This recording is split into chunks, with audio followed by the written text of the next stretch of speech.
ఎడారిలో సెలయేర్లు జూలై 3వ తేదీ. దున్నువాడు విత్తుటకు నిత్యము తన పొలము దున్నున. యెషయా గ్రంథము 28వ అధ్యాయము 24వ వచనం. వసంతకాలం అప్పుడే వచ్చేసింది. ఒకరోజు నేను ఒక పచ్చిక మైదానం మీదుగా వెళ్తున్నాను. గడ్డి మెత్తగా పట్టుకుచ్చులాగా ఉంది. మైదానంలో ఒక చివరిగా ఒక పెద్ద చెట్టు. అది ఎన్నెన్నో పక్షులకు నివాస స్థానం. ఆ మైదానంలో వీచే చల్లని గాలి అంతా ఆ పక్షుల కిలకిలా రావాలతో నిండిపోయి ఉంది. ఆ చెట్టు క్రింద ఒక ఆవు పడుకుని నెమరు వేస్తుంది. బాటకి యువతలుగా ఒక పొదకి బంగారు చెంగావి రంగులు కలబోసిన పూలు గుత్తులు గుత్తులుగా పూసాయి. దానిపై ఒక వైలెట్ పూలు పూసిన తీగె ఎగబ్రాకి ఉంది.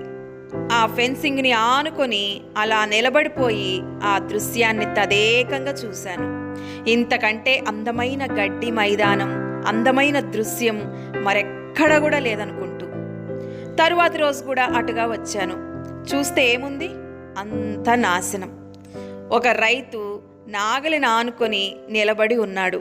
అంత వికృతమైన నాగటి చాళ్ళు, మెత్తటి పచ్చిగడ్డి స్థానంలో బయటికి వచ్చి నగ్నంగా కనిపించే ముదురు గోధుమ వన్నె మట్టి. పక్షుల పాటలకి బదులుగా అక్కడక్కడ కొన్ని కోళ్ళు పురుగుల కోసం నేలని మట్టగిస్తున్నాయి.